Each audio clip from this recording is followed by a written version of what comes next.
नमस्कार, मी सौ ममता शरद शिवरकर, राहणार पिंपळगाव रुईकर, तालुका कळंब, जिल्हा यवतमाळ। माझे फिक्की अनुदानित अफाट आणि ग्रामीण समस्या मुक्ती ट्रस्ट संचालित महाराष्ट्र ग्रामीण उपजीविका सक्षमीकरण प्रकल्प अंतर्गत गाव स्तरावर समुदाय संघटक आणि फिरता निधी व्यवस्थापन समितीची सचिव म्हणून निवड करण्यात आली। प्रकल्प सुरुवातीला गावातून फिरता निधी व्यवस्थापन समिती स्थापन करण्यासाठी 7 सदस्यांची निवड करण्यात आली। त्यामध्ये गावातील 5 उत्पादक गटातील प्रत्येकी एक प्रतिनिधी समितीवर पाठविण्यात आले। त्यामध्ये प्रकल्पातून गावातील उपजीविका वाढविण्यासाठी सुरुवातीला समितीला 1 लाख रुपये फिरता निधी मिळाला। त्यातून उत्पादक गटातील सदस्यांना लघु व्यवसाय सुरू करण्यासाठी किंवा व्यवसायामध्ये वाढ करण्यासाठी 1.5% प्रति महिना उतरत्या व्याजदराने 10,000 रुपये फिरता निधी दिला जातो।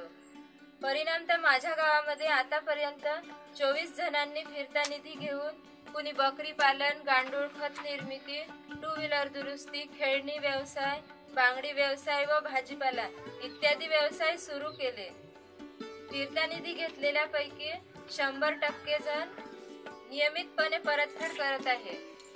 त्यांना महिन्याला 915 रुपये असा हप्ता ठरवून दिला असून महिन्याच्या 15 तारखेला बैठकीमध्ये फिरता निधी परतफेड करतात। फिरता निधी व्यवस्थापन समिती गावामध्ये स्थापन झाल्यामुळे लघु उद्योग सुरू करण्यासाठी सुवर्ण संधी प्रकल्पाच्या माध्यमातून माझ्या गावामध्ये आली आहे। त्यामुळे गावातील उद्योजक समाधान व्यक्त करतात। शेवटी मी फिक्की, अफार आणि ग्रामीण समस्या मुक्ती ट्रस्ट यांचे आभार मानते। धन्यवाद। नमस्कार, मी संतोष चंद्रभान दांडेकर, राहणार माटेगाव, तालुका कळंब, जिल्हा यवतमाळ।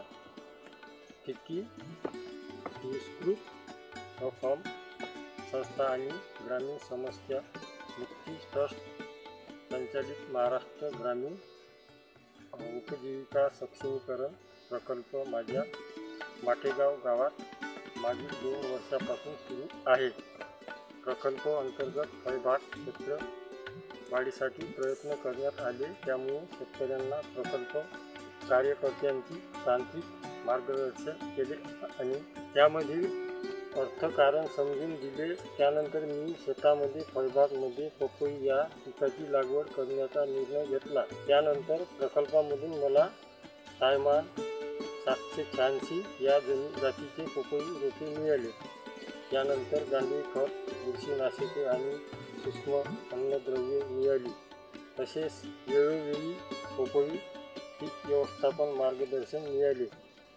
आता माझ्या पपई फळबागेला 1 वर्ष पूर्ण झाले। मागील 1-2 महिन्यामध्ये जवळपास 20 ते 25 क्विंटल पपई 3,000 ते 4,000 रुपये प्रति क्विंटल प्रमाणे विक्रीला दिली। आम्हाला कळंब आणि यवतमाळ येथील मार्केट जवळ आहे, त्यामुळे मी तसेच पपई विक्रीला नेतो। आतापर्यंत मला खर्च वजा 30,000 ते 35,000 रुपये नफा झाला। त्यातून मला कपाशी पिकाला खते आणि कीटकनाशके विकत आणायला पैसा मिळाले। मला फळबाग लागवड करण्यासाठी प्रोत्साहन दिले। फळबागसाठी उपयुक्त निविष्ठा दिल्या, तांत्रिक मार्गदर्शन केले। त्यातून मला आर्थिक फायदा झाला। त्याबद्दल मी फिक्की अफाम आणि ग्रामीण समस्या मुक्ती ट्रस्ट यांचे मनपूर्वक आभार मानतो। धन्यवाद। नमस्कार, माझं नाव सौ संगीता प्रशांत कुंभलकर। माझ्या गावाचं नाव परसुडी बुद्रुक, तालुका कळंब, जिल्हा यवतमाळ। फिक्की नवी दिल्ली यांच्या आर्थिक सहाय्याने महाराष्ट्र ग्रामीण उपजीविका सक्षमीकरण प्रकल्प हा अफाम आणि ग्रामीण समस्या मुक्ती ट्रस्ट यांच्या माध्यमातून गेल्या 2 वर्षापासून सुरू आहे। माझ्याकडे शेती नाही, आम्ही बाहेरील शेती भाड्याने करतो। शेतमजुरी ही आमची करून आम्ही उदरनिर्वाह जमतेम चालत होता। आधी माझ्याकडे 1 शेळी होती. प्रकल्पाच्या माध्यमातून शेळी पालनचे प्रशिक्षण घेतले. त्यावेळेस व्यवसाय करण्यासाठी आमच्याकडे पैसा नव्हता आणि आमची आर्थिक परिस्थितीमुळे आम्ही व्यवसाय वाढू शकलो नाही. त्यामुळे आम्ही हे ट्रेनिंग घेऊन याचं शेळी पालनचं नंतर आम्ही फिरता निधी व्यवस्थापन समितीच्या बैठकीत शेळी पालन करता अर्ज केला आणि फिरता निधी व्यवस्थापन समितीकडून मला 10,000 रुपये मिळाले आणि 5,000 रुपये मी स्वतःचे गुंतवणूक करून मेडिसिन किट आणि एक गाभण शेळी उस्मानाबाद 4 महिन्याची गाभण शेळी घेतली 2022 ऑक्टोबरमध्ये. त्यानंतर तिने 3 पिल्ले दिले, 2 बोकुड 1 पाट. नंतर मी 4 महिन्याचे 16,000चे विकले. त्यातून मला जे मिळाले पैसे त्याच्यातून मी औषधी आणि खतं घेतले 6,000चे 10,000ची गाभण शेळी घेतली. 2023 जुलैमध्ये घेतलेल्या बकरीने सुद्धा 3 पिल्लं दिले, 2 बोकुड 1 पाट. आता माझ्याकडे 8 शेळ्या आहेत.